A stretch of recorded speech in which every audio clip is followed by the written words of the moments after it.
wabarakatuh. Puji syukur kehadirat Allah Subhanahu wa Ta'ala yang telah melimpahkan rahmat serta karunia-Nya sehingga saya dapat mempresentasikan materi mengenai probabilitas. Yang terhormat, dosen pengampu mata kuliah Statistik 2, Ibu Sri Ningsi, SEME, dan teman-teman yang saya banggakan.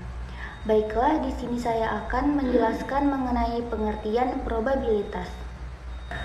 Probabilitas atau peluang adalah suatu ukuran di mana akan diperhitungkan kemungkinan suatu peristiwa yang akan terjadi di masa mendatang dengan menggunakan peramalan statistik.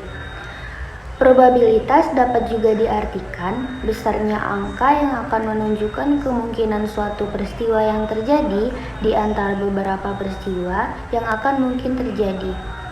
Probabilitas dinyatakan dalam bentuk angka 0 sampai dengan 1 dalam bentuk persen. Kemudian, probabilitas itu yang semakin tinggi menunjukkan besarnya kemungkinan suatu peristiwa yang akan terjadi, begitupun sebaliknya. Kemudian kita masuk ke definisi dasar. Yang pertama ada eksperimen ataupun permasalahan, yaitu segala kegiatan di mana suatu hasil atau outcome diperoleh. Yang kedua ada ruang sampel, yaitu himpunan seluruh kemungkinan ataupun outcome dari suatu eksperimen ataupun percobaan. Yang ketiga adalah peristiwa kejadian, yaitu himpunan bagian dari outcome dalam suatu ruang sampel. Kemudian lanjut ke pendekatan.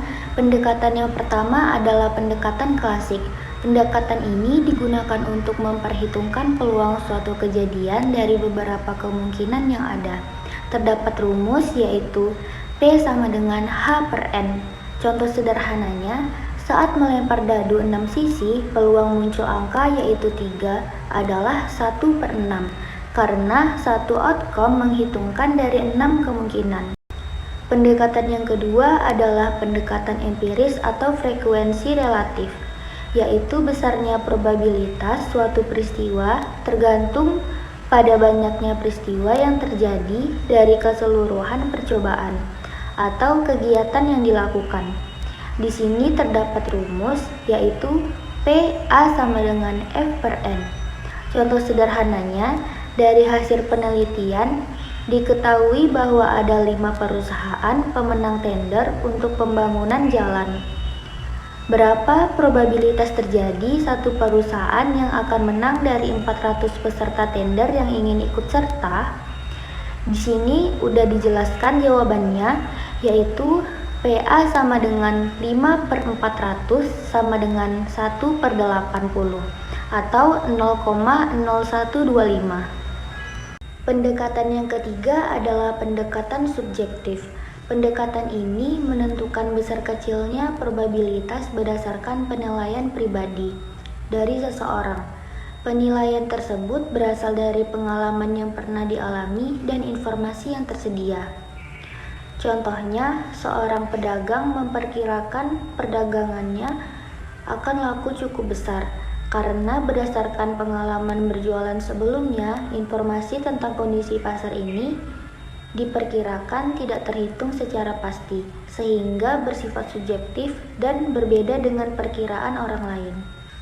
Selanjutnya adalah teori Bayes. Teori ini merupakan pengembangan dari hubungan bersyarat di mana peristiwa B akan didahului oleh peristiwa sebelumnya yang mendahuluinya. Peristiwa yang mendahuluinya adalah A1, A2, A3, dan seterusnya. Artinya, peristiwa yang mendahului dapat lebih dari satu peristiwa. Di sini terdapat contoh, yaitu jika pedagang ingin membuka usaha kecil-kecilan, maka peristiwa yang mendahuluinya adalah mencari modal, membeli gerobak, menyewa tempat, dan lainnya. Baiklah, di sini terdapat contoh soal tambahan. Terdapat lulusan mahasiswa akuntansi di sebuah universitas tahun 2013 sebanyak 700 mahasiswa. Dalam penelitian pada sebuah uji coba, ada 300 mahasiswa bekerja sesuai dengan bidangnya dan sisanya yaitu 400 mahasiswa bekerja tidak sesuai dengan bidangnya. Berapa probabilitas peristiwa yang akan terjadi pada mahasiswa yang bekerja tidak sesuai dengan bidangnya? Jawabannya, PA sama dengan 400/700 sama dengan 0,571. Jadi peluang lulusan mahasiswa akuntansi di sebuah universitas tahun 2013 yang akan bekerja tidak sesuai dengan bidangnya ada 0,571. Nilai 0,571 ini merupakan ukuran probabilitas berdasarkan pengalaman masa lalu. Kesimpulan dari materi yang sudah saya jelaskan tadi, probabilitas digunakan untuk mengukur kemungkinan terjadinya suatu peristiwa. Nilainya ditentukan dari perbandingan kejadian yang diharapkan dengan seluruh kemungkinan kejadian, dan dapat ditentukan melalui perhitungan, data percobaan, maupun penilaian berdasarkan pengalaman. Dalam mengerjakan PowerPoint materi konsep dasar probabilitas, saya menggunakan dua referensi. Yang pertama itu ada buku dari Wiratna Sujarweni pada tahun 2022 dengan judul Statistik untuk Bisnis dan Ekonomi yang dicetak di Yogyakarta di Pustaka Baru Press. Yang kedua ada modul dari Prima Kristalina pada tahun 2020 dengan judul Dasar Probabilitas Modul 5 Pengantar Statistik PENS.